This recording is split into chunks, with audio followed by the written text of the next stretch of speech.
Perfect.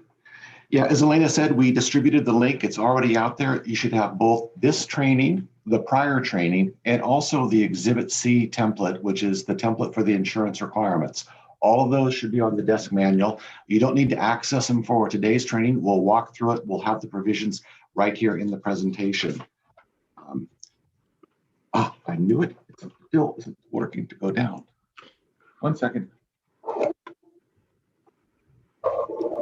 Perfect. Greg, can I ask you a question? This is Donna. Yeah.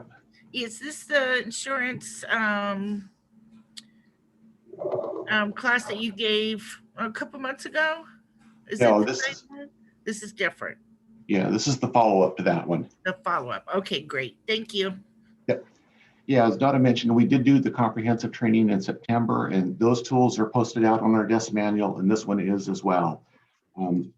We had a lot of people help improve this presentation. They made it better by providing comments and putting better ideas in this. This is going to be the first of the mini sessions. Karina commissioned a survey after we did the first one to see which parts of the insurance and contracts that our team members would like to hear more about. And as Richard Dawson would say, the results are now in.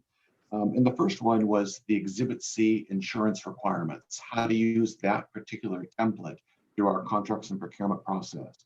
So we'll be looking at that, but these are the upcoming ones, and they're listed in the order in which they received the most votes. So the next session will be on the additional insured and so far. But unlike the Family Feud, we're not playing for real money here, so we're just virtual. We're not. We'll be going home. Here's our goals and agenda for the day. It's very simple. We have pretty modest goals. We'd like everybody to be able to understand why we use Exhibit C for insurance requirements, how we go about using it, what its purpose is, and any of the small nuances that are part of that exhibit. At the end of this, we should all be able to figure that out. And as you remember, this is tied into both the competitive solicitation that we do and the master contracts that we put together. We have a crisp 5-part agenda here, but do not panic. We are going to provide an intro about tools, training, and teamwork, and just have some grace and bear with me, because I think that will help set the table for why we have Exhibit C and how we use that exhibit. Then we'll walk through each of the provisions in Exhibit C. We're going to skip the next 2 bullet items because we're all adults here. We can read those sections, and the takeaway messages are pulled right from the prior presentation anyway. And then we'll have questions at the end. But if you're like me and you worry that I don't know if I can remember my question for 20 minutes, just feel free to put it in the chat, and then we can call those up. But we'll have all the questions once we get through this. So tools, teams, and training. This is going to seem like deja vu that we've already seen this before, but there's a logic to that. Our practice with our contracts tools has been to try to identify a need for those, figure out if there is a tool, a template, a backgrounder that will help improve our value proposition, put that into use, figure out if we've solved the problem or if there's ways to continue to refine that to make it better, and then train to that and continuously improve. And the reason for that ties in with our strategic mission, which is not difficult to figure out. The legislature specified it right in the statute when they created enterprise services almost 10 years ago. And you'll note that it's forward-looking here. They intended that we would be developing this world-class central procurement organization. And there is a reason for that, which explains this slide. Tasked with building a customer-focused, world-class central procurement organization, that entails necessarily at least a plan that, among other things, looks at what tools do we have, what training, what teamwork is necessary, and that with continuous improvement, we can move the dial so we end up right here. And that probably demonstrates the arc that this team has been on, especially over the last 2 years. A part of the success for that is that our C&P division has developed a lot of templates for the contracting and procurement process, including the template that we'll talk about today, which is Exhibit C, the insurance requirements. Now, this slide is very high level, but it's also common sense. People use templates all the time to create value. If we have actionable templates with a good place to start, we don't need to reinvent what is low-hanging fruit. We can instead focus our effort where we can move the needle on those aspects that are unique to a particular transaction, where we can take into consideration the strategic drivers that we're trying to accomplish. Which brings us to using these in the context of insurance requirements. There's 5 stages, I think, to think about insurance requirements. And this is probably not very helpful. So here's the graphic. At the design stage for trying to design the insurance requirements for your procurement, you want to assess the procurement need and try to define the potential risk for that particular procurement, not for the last one you did or the next one you're going to do.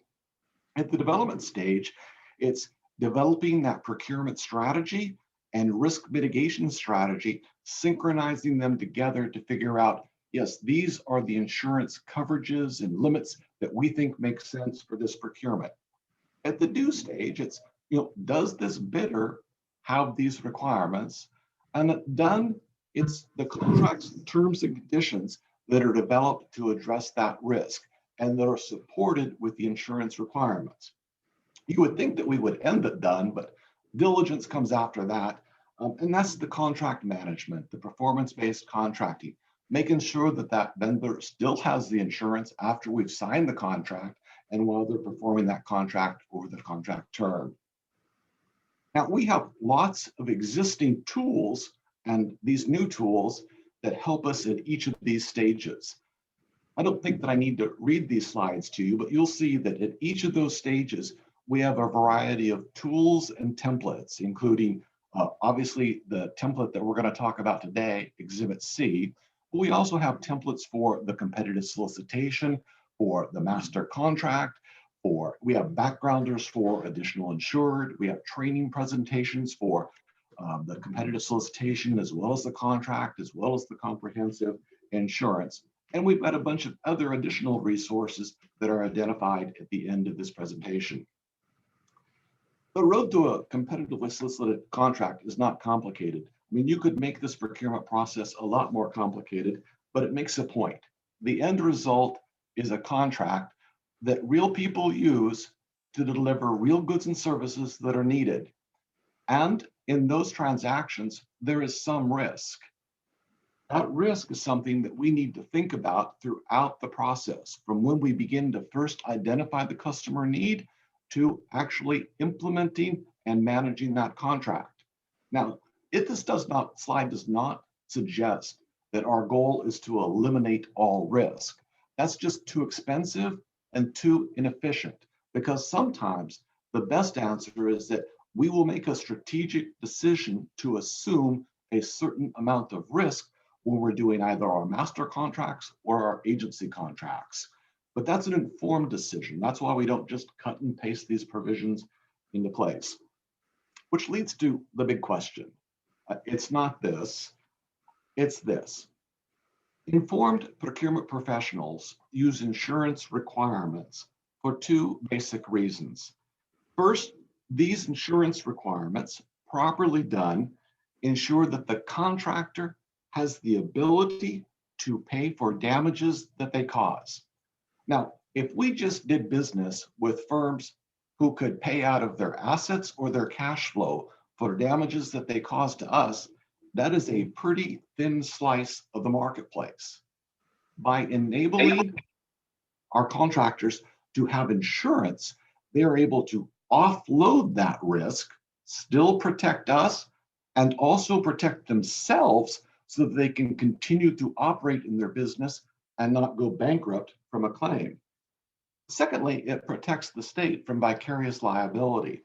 As we talked about in the last section, Washington's broad waiver of sovereign immunity and the ability that you can sue us even if we're only a small part at fault means that this is something that we have to protect ourselves from. This is important if we get the indemnity from the contractor, The insurance backs that up and allows them to make good on that obligation.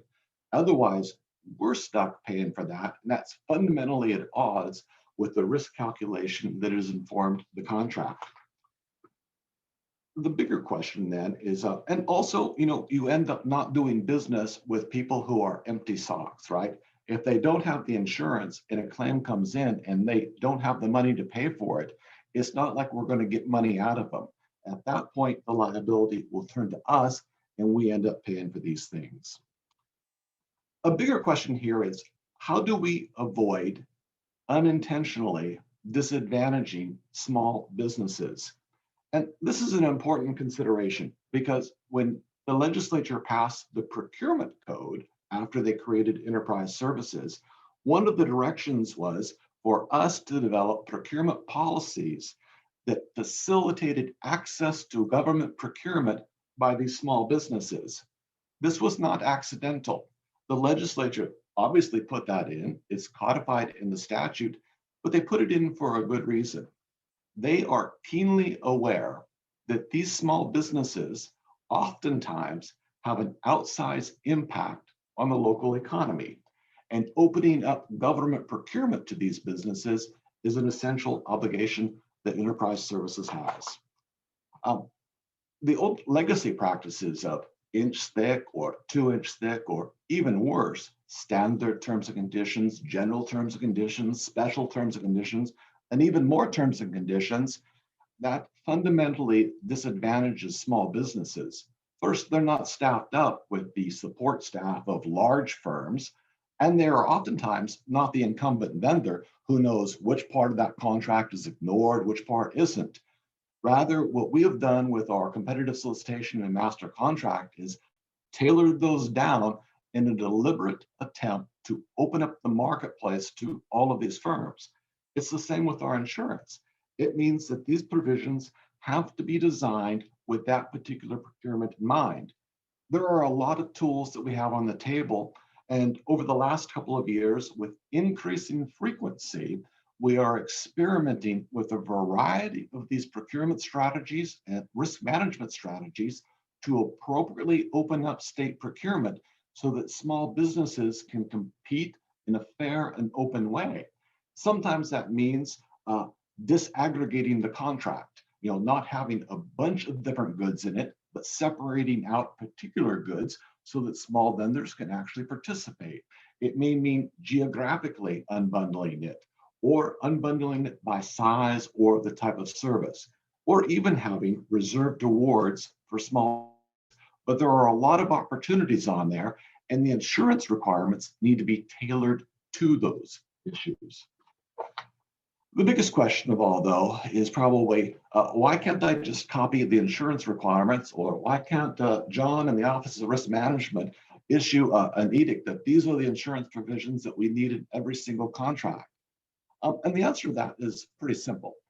Cut and paste may work for your dating site profile, but it's not a high practice for a world-class procurement organization. Instead, we need these provisions to be tailored to the specific contract to deal with the appropriate risk and to implement the strategic objectives that we're trying to accomplish with that procurement. That necessarily means that a lot of the coverages are going to be specific to those procurements. That does not mean that all of the insurance requirements need to be rewritten each time. When we walk through Exhibit C, you'll see that the amount of customization is really very small. One last thing on insurance agreements. Insurance, as you know, simply enables individuals to transfer their expected risk to somebody else, to a professional risk taker. We'll call them an insurance company, in exchange for a premium that you pay. That has two effects. First is, this is a deliberate risk transfer to somebody who is better experienced and better capitalized to pay off on the losing bets, like when somebody files a claim on their insurance policy.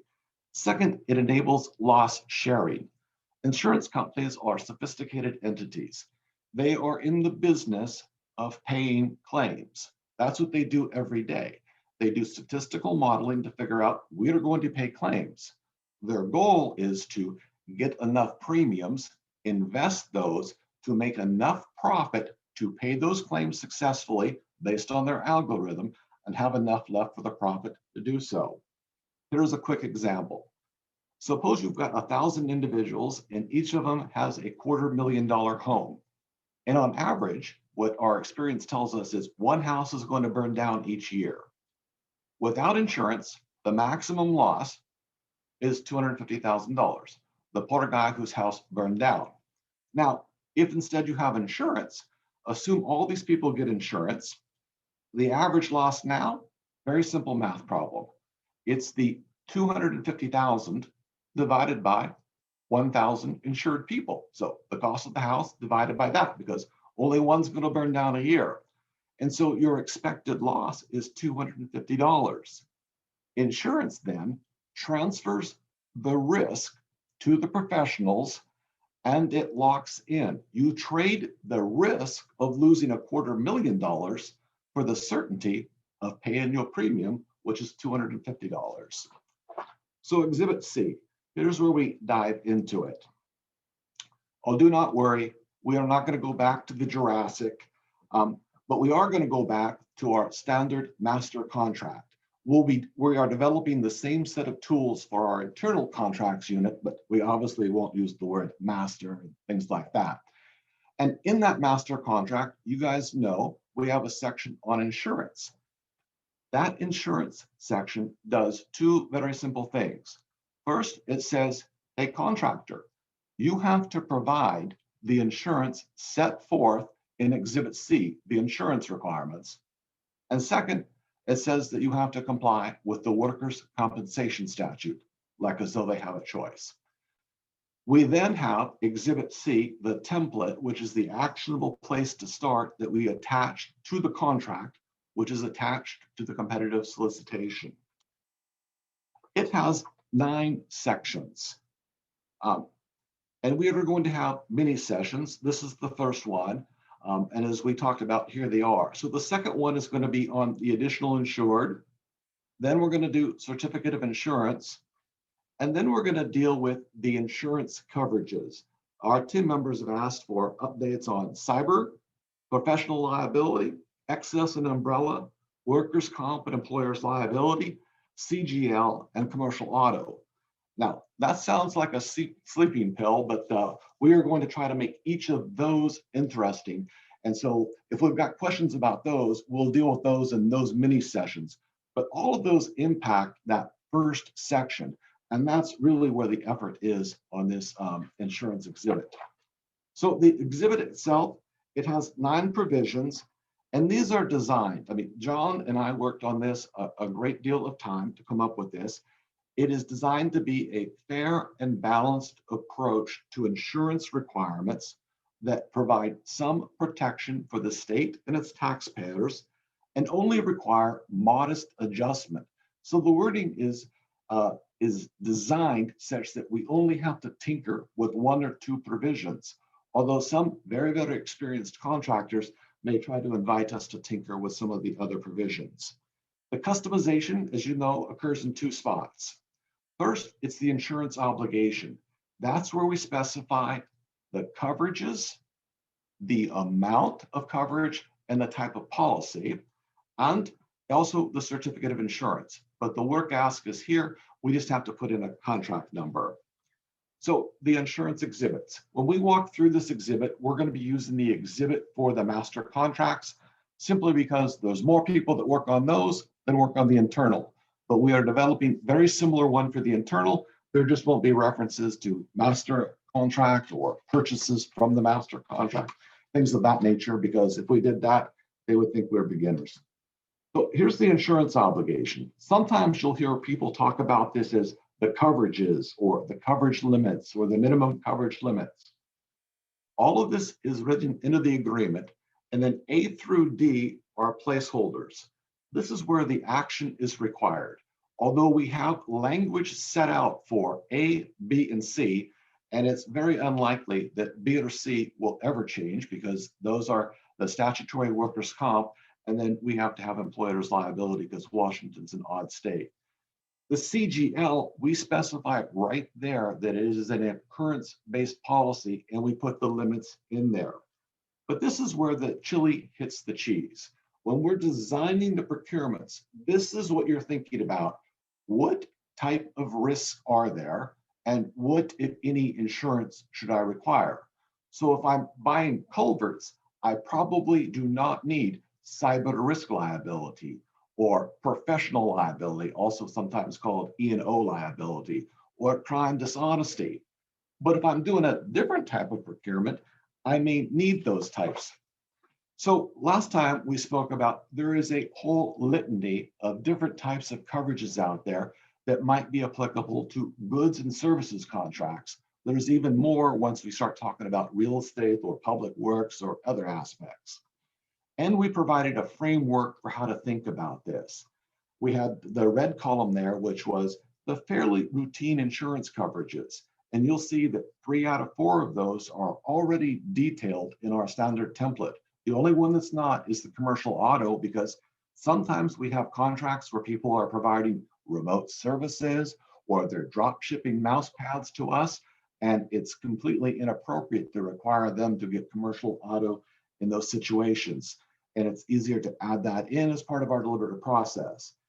The yellow ones are a list of some of the common ones that we'll routinely add depending on the type of contract.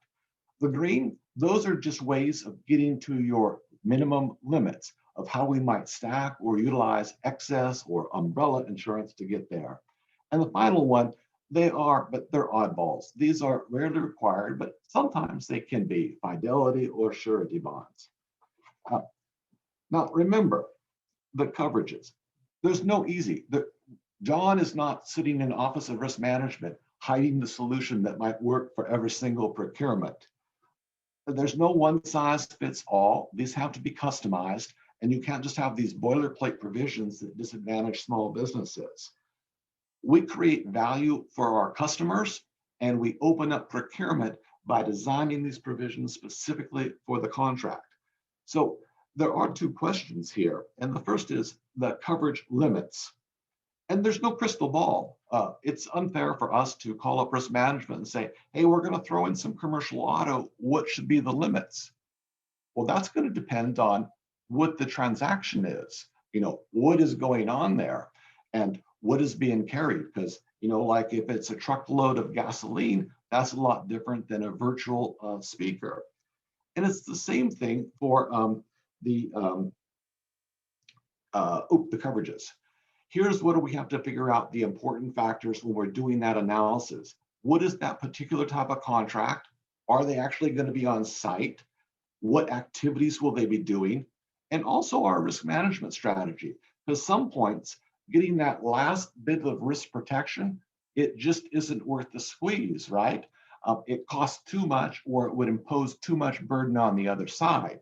And so oftentimes agencies, including enterprise services, will say, these are the risks that we're going to try to deal with by contract. These are the risks that we're going to take care of on our side because we think we have other processes or strategies in place to handle those. But these are the risks that we're going to allocate. The mindset for determining your coverage limits, the amount of money here, there's no crystal ball, right? It's not like, oh, I don't know the magic number.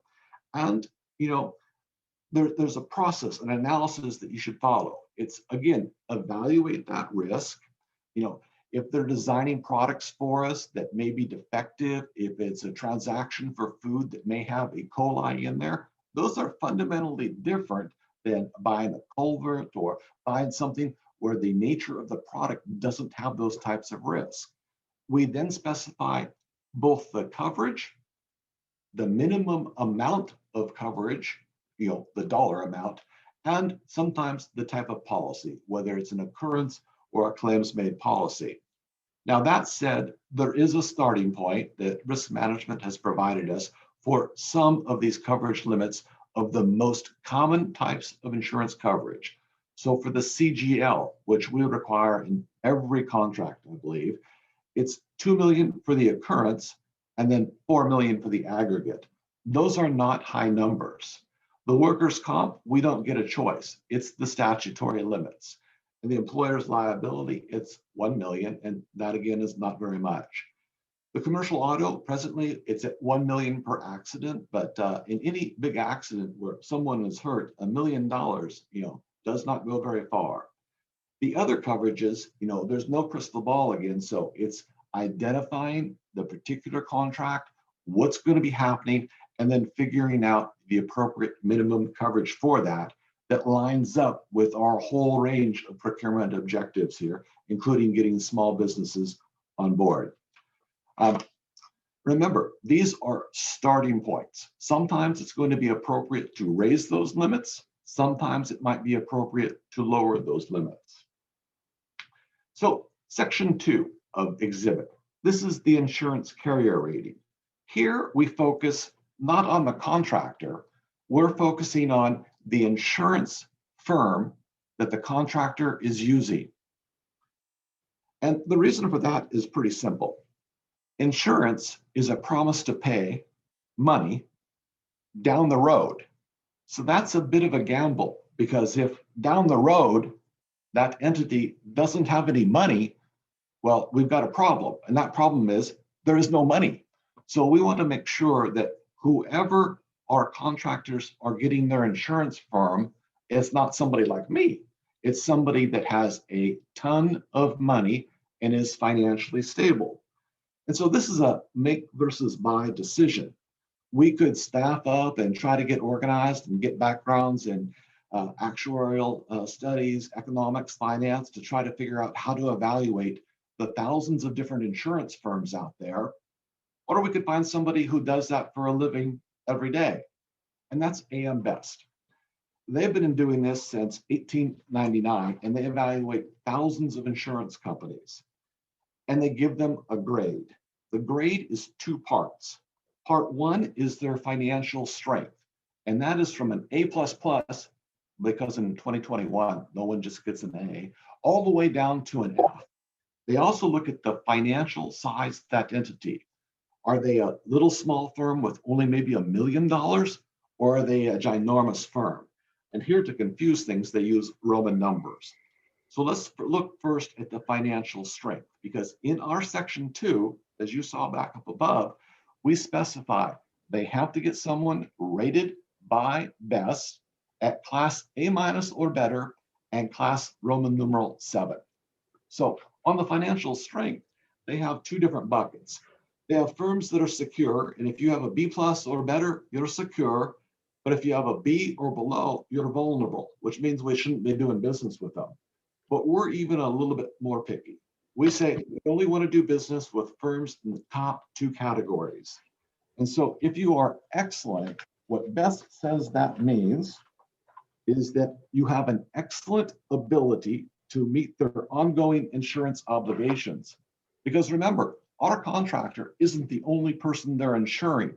So we want to make sure that the person who's there to pay that claim actually is going to be able to do so. Second, we want to look at the financial size. And those are the 15 different limits. And what we've said is we want to do business with people who have an adjusted policyholder surplus of $50 million or more.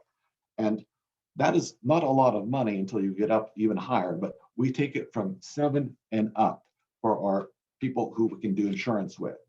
Now, we will find that information, as you'll hear in a moment, on the certificate of liability insurance, but that's the 2-part test that we look at for who their insurer is.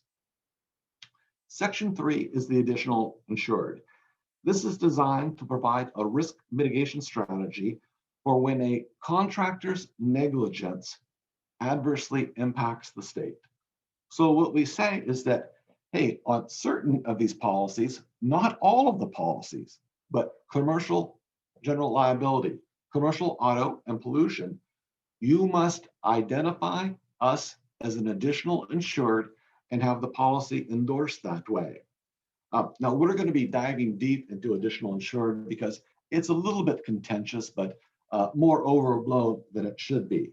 The point to remember is that this doesn't just magically happen by someone saying, oh yeah, the policy that the contractor has to be endorsed by the insurance company to add the state of Washington as an additional insured. And that gives us a lot of benefits. Once we're an additional insured, if there is a claim that would impact us, we get to call up the insurance company just as if we had the insurance policy ourselves and make a claim. This does not cost our contractors very much money or sometimes any money at all.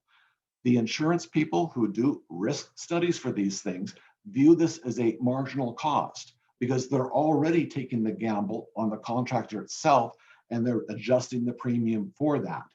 Adding us is just part of that gamble. Very common practice both in the commercial world as well as state and local governmental contracting across the country. So the certificate of insurance. This is the trust but verify portion of our exhibit. Here we require that the contractor provide a certificate of insurance that tells us that if we award them that contract, they're going to be able to provide a certificate from their insurer of the coverages that we specified, the minimum amounts that we specified, the type of policy, occurrence, or claims made from an insurance company that meets our financial strength and category test that we've laid out, that the policy is currently in effect, and if we award them a contract, we will get an endorsement of that policy that lists us as an additional insured. There is a one-page form for this. We mentioned it in the last presentation, and we'll be diving deep on this. We'll walk through each of the 25 boxes on this one-page form that we look at and why they're important and what to look for on those things. But the key here for us, for at least this exhibit, is that we need to fill in the blanks. Presently, we get a lot of contractors who have contracts with us sending in insurance certificates just to GA or to enterprise services in general. And then poor Angie, who is the newest one, has been stuck trying to clear the decks of these stacks of insurance certificates.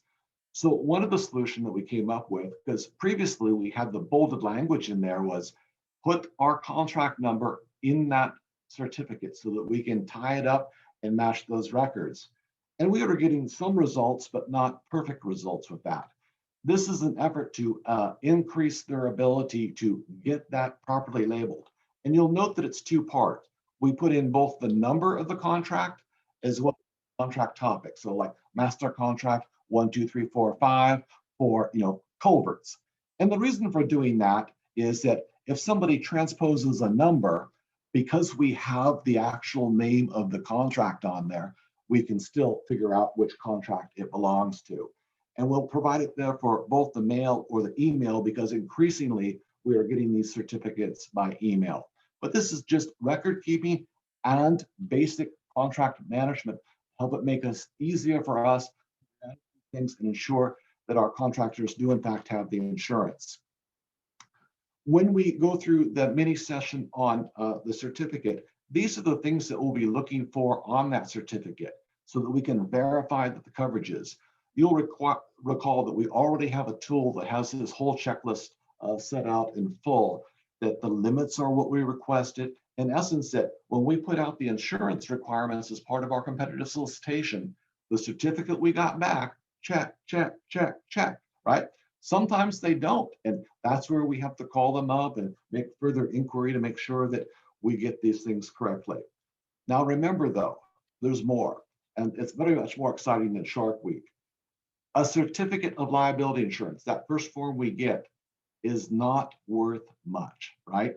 It's only one page, and they take time on that one page to have two different disclaimers, this one and this one, telling you that this has no effect at all. They even use bold type, capital letters, everything, because they want you to say, you're only an additional insured if the policy is endorsed to that effect. So that's why at the time of that contract execution, we need to make sure that we have the endorsements on there and they can provide us that document. So the next section is primary coverage. This just refers to priority of payment, right? Because sometimes our contractor will have the insurance that we specify. And then on some occasions, the state may have insurance, or there may be claims, oh, we're self-insured. What we're saying here on this is two things. Hey, contractor, your insurance is primary. So if a claim gets paid, it's out of that insurance, because that was the whole deal. Our contracts and procurement team developed a risk management strategy and procurement strategy to allocate this risk to you, which you took. The fact that the state may have insurance or may have money is of no consequence. It's that insurance that's designed to pay for the claim. And the second is that the contractor cannot seek contribution from the state, because that's also important. Because what they're going to want to do is say, well, we paid this, but now we want you to pay for it. So we do not do that. The next one is subcontractors. Now, this section addresses the consequences of contractors' behavior, right? If a contractor decides, hey, I'm going to fulfill this contract through the use of subcontractors, unless the contract is unique and we've precluded them from doing that, which would be rare, that is perfectly fine under two conditions. That contractor either puts those subs on its insurance policy, or it requires those subs to get the same insurance. Because otherwise, if those subs are out there acting, we have the same potential for the vicarious liability, the same potential for the claim, and we would lose the whole benefit of the deal. So this is just designed not to enable those contractors that might want to escape the insurance obligations from simply outsourcing to someone who has no insurance. The waiver of subrogation. This simply precludes contractors from acting like they're in second grade and having their fingers crossed behind their back out in the sandbox. We use insurance to address risk. The insurance is designed then to pay those claims. The contractor then does not get the opportunity to say, oh, well, you state should pay that claim. No, that was the whole point of having the insurance. So we do not require them to waive subrogation against everyone. So like if there's an accident or something, and maybe the state is 1% at fault, maybe Joe is 4 or 5% at fault, a couple of other people, they can go out and they can try to recover from all those other people. They just cannot bring a claim against the state, because when we put the contract together, part of what they were getting paid on that risk return balance was to form the contract with these insurance provisions in place. Now, sometimes savvy vendors will say, oh, well, our liability should be capped at whatever insurance we have. Now, that is a bunch of hillbilly nonsense, right? Because the liability is what it is. And we're putting out the insurance coverage as the minimum amount of coverage that they have to have. The fact that their liability is greater than what we specify as the minimum insurance coverage, that is their problem. That is not our problem. And it shouldn't cap their risk, because that would create a moral hazard problem, right? Because you would not care about being reckless or taking risky behavior because you know, oh, my damages against the state are capped at whatever insurance I have. No, fundamentally unfair. Notice of change or cancellation. This is just a basic housekeeping provision, but it's very, very important for the unique reason of insurance. Here, we don't pay the insurance premium, the contractor does. And that contractor, 1 second after we sign the contract where they've already given us the endorsement, they can call up their insurance broker and say, hey, can I get my money back on that premium? I want to cancel my insurance. We would not like that, because the whole point is that you're having this insurance in place. Or they could decide, oh, nothing bad happened last year. I don't think anything bad will happen next year. I'm going to go ahead and cancel my insurance. The insurance company has no legal or contractual obligation to send notice of that change in the coverage or cancellation of the policy to Enterprise Services. Only the contractor has that obligation. So we are requiring them to let us be notified of that at least 60 days prior to that happening. Now, sometimes we'll hear from vendors, oh, 60 days is too much time, we need less. This is negotiable. So we didn't put this as an action item, but you could lower that time period. You just have to make sure that we could have a backup plan in place, because if they cancel their insurance 10 days ahead of time and you have very little notice to try to put a different contract in place or get a gun held to your head that they have no insurance at all. So that's why we have the 60 days, is because sometimes it takes that, but it does give you the freedom to come back to 45 or 30 days, depending on the transaction. Extended reporting period. This is kind of a unique nuance. As we talked about last time, there's two basic types of policies: claims made and occurrence. And there's a big difference between the two. And you'll note in our standard form, when we require the CGL policy, we require that it be written on an occurrence basis. Those policies also can be written on a claims made basis. The big difference between the two is that if you have an occurrence policy, as long as the bad thing happened during the policy term, you're covered, regardless of whether you send in your complaint during the policy term or after the policy term. On a claims made basis, you must make your claim before that policy expires. If you make the claim afterwards, there is no coverage. And so certain things like professional liability, where you might figure out that you were injured long afterwards, that's why you want this tail coverage, or also known as discovery coverage. It simply gives you a longer period of time in which to make that claim.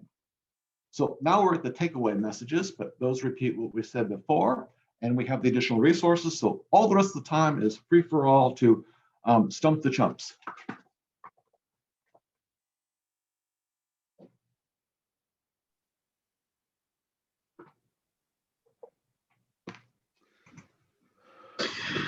So there's no questions in the chat. I don't see any hands up yet. I just want to say that I really appreciate this deeper dive into the details about what we need to be looking for. Me too.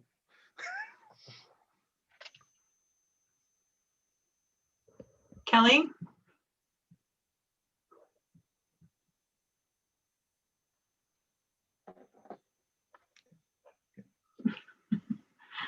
I guess you stumped him. Get your ears on.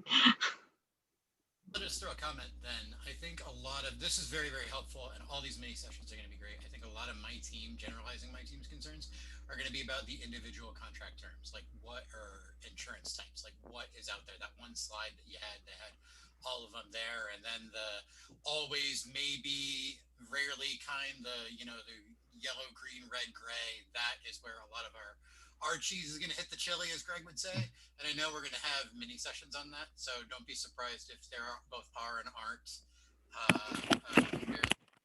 Don't be surprised if there both are and aren't questions that come down the pike on that. Like maybe not now, but maybe later. We'll see. I encourage questions if anyone's got them, but I think a lot of my teams and mine are going to be like those individual things. There are going to be a lot of exactly, John. Wow, I didn't know that existed. We probably should have that kind of thing going on. Yeah. Mm. This is Shana. I was wondering, are most of the insurance policies claims-based policy or time-bound policies? Depends on the coverage.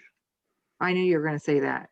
Yeah. But, Professional liability, 99% professional liability policies are claims made. Any other ones? Occasionally there's some GL policies that are claims made, but not too often. So professional liability, it makes sense because it came out of the medical malpractice side. And so as you can imagine how claims work in medical malpractice, especially for obstetricians. The claim isn't manifest till 8 years down the road when the child is when the injury to the child is recognized, or so that's where the real claims made ones come in.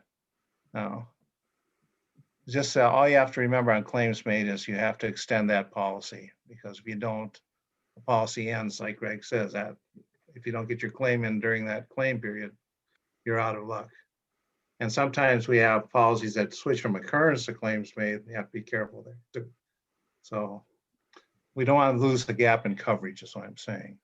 That's why you use extended reporting period always with claims made. Hopefully that makes some sense, but. Totally makes sense. Thanks. All I right, was just wondering, in the insurance certificate, if it specifies that. I believe I it can't does. I don't have remember. it. Okay, great. It does. Okay, Kelly, are you ready? So can you hear me now? We can hear you now. Okay, great.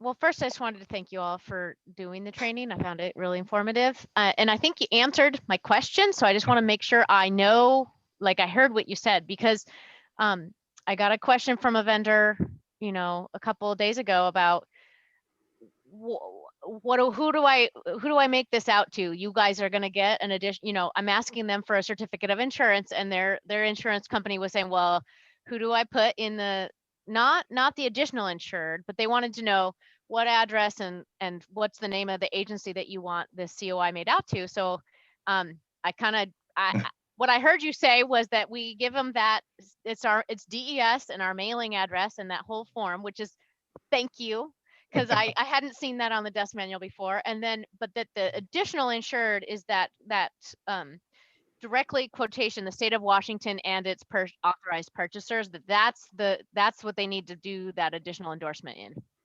Yes. Did I hear you correctly? I understood that? Yes. Okay, great, thank you. All right, so Greg WG had his hand up, but he's missing now. No, I'm There you back. are. I'm back. I locked up for a second. Okay. So Greg, and John, I had a question that kind of comes up to internals a lot, where we get groups like Kiwanis, the infamous Dahlia Society. They're going to come and do something for us that's for public good on campus. How do we assess whether they actually need insurance? Because they could fall over a rake and sue us. They could cause harm to someone else. Is that a case by case thing, or do we, how do we handle those situations? Well, you get the facts of the situation, how many people are going to be there, what's the whole purpose of the get together, where's it going to be held? You kind of try to determine the amount of risk involved. You'll still have a chance that somebody could get hurt, especially if it's outside usually. And once you start figuring out the risks involved, and you say, you need some sort of insurance. As a society, they should have some type of insurance. If they are sponsoring this event, it's like a special event. Okay. They can also buy special event insurance. We do that for graduations, for the colleges that will buy special event insurance to cover third-party injuries that may happen there at, stuff like that. They should have some sort of special event coverage themselves if they're doing this often enough.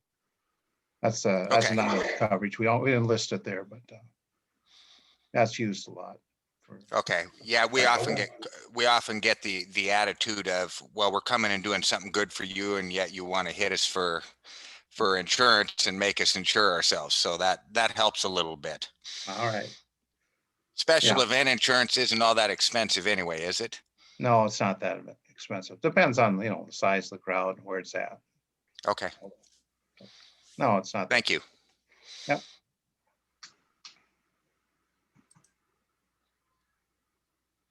All right, I don't see any other hands up. Do we have more questions? Angie, this is Elaine. I just have a question for John. So John, do you know everything there's to know about insurance? No, because you're always learning. There's always this. If you had told me 20 years ago about cyber liability, I wouldn't know what you're talking about. So. It's pretty close to almost everything. Almost everything, but there's so much complexity, right? There's always something to learn. So I just want to reiterate for our staff, right? Don't feel overwhelmed. There's a lot to learn all the time when it comes to insurance.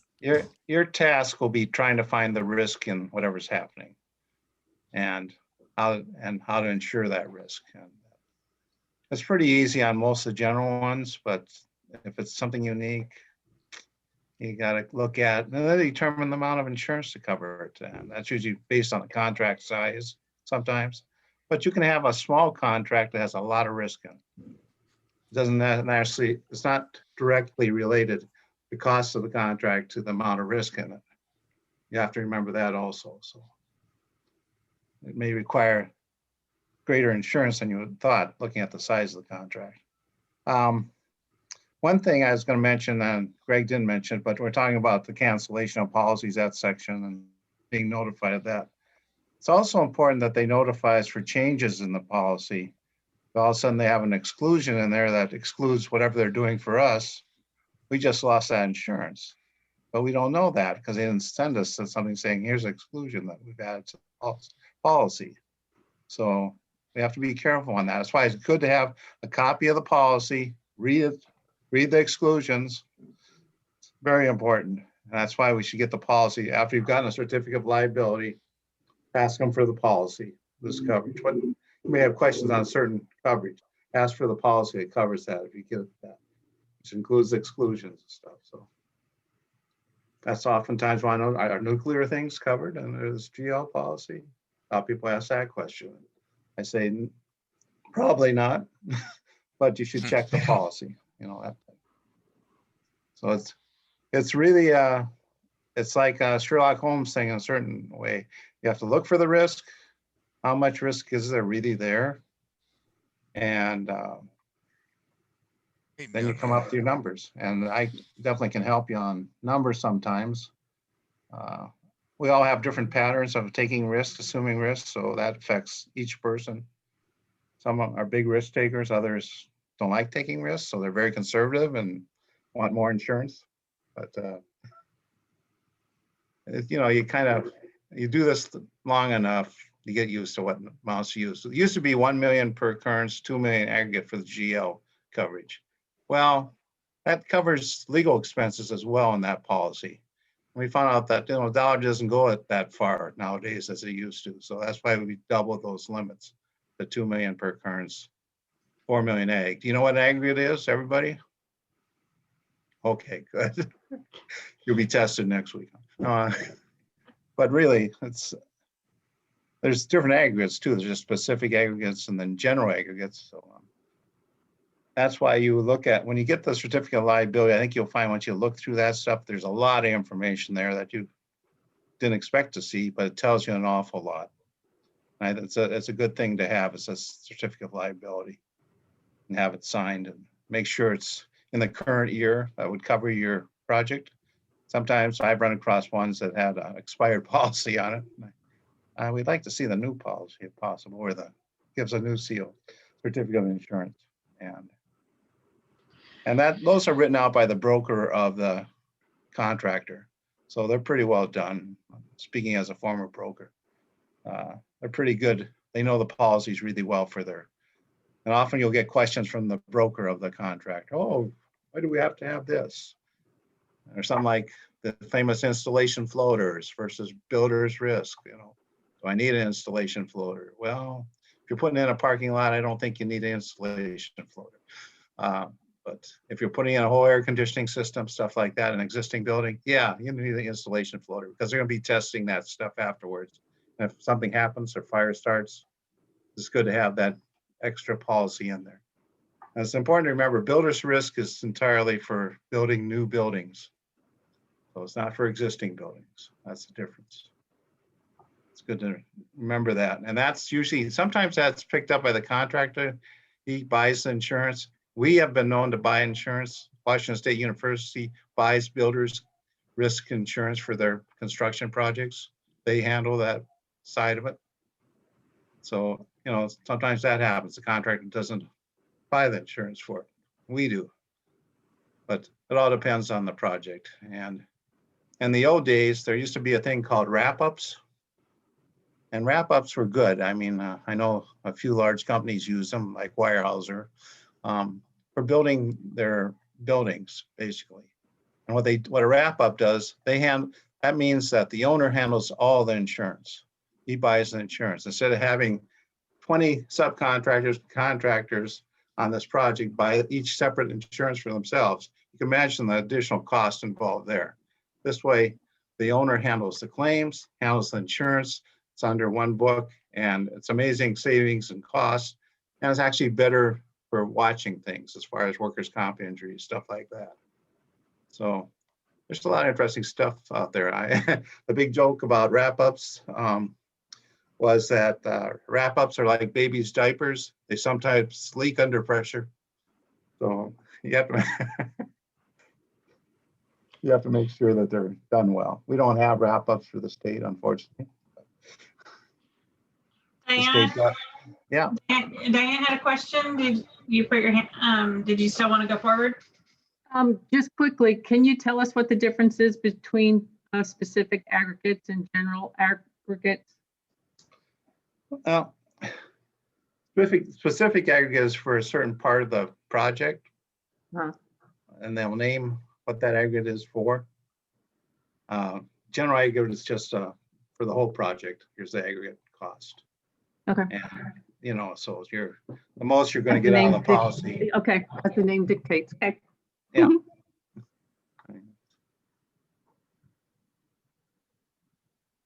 Okay, one more quick one. Who is supposed to follow up on the changes or cancellation? The vendor, DES, or the carrier?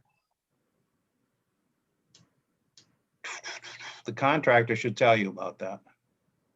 I think we were mentioning that you won't hear from the carrier about this stuff, because carrier and the contractor are working, they're the contract with each other. So they're not, Right. so they're working on, he's buying the contract, he's first name. Well, just if we have in our contract that we want to know within 90 days and they go out of business or, well, I guess, okay. We, in our, Answered myself. in the exhibit, we obligate the contractor to inform us of that.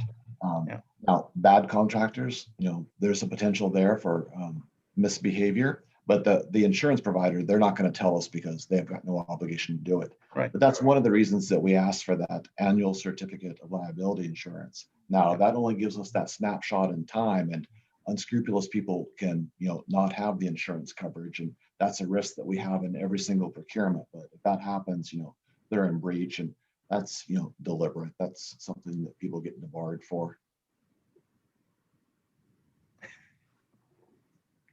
Thanks, John. You're welcome. All right, last round or last request for questions. I have another thing to add. This is John. All right, We showed, you're showing the various coverages, Greg was, and I forgot to tell him that, you know, crime or dishonesty policies, employee dishonesty policy is the same thing as, what was the one on the last sheet right above? Had bonds and something else. Fidelity bond? Fidelity bond, that's the same thing. I'm sorry, Greg, I didn't. But you can take that off the last one and Okay. put it down there with the employee dishonesty or crime bond. It is a little confusing because they use different words. You know, some coverages will have different names, such as you have boiler and machinery, which is a property policy. And another name for that is equipment breakdown. That was originally boiler and machinery. That's how I remember it, so.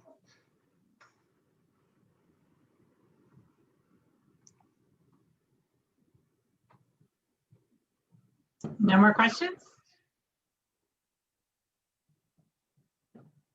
Last call.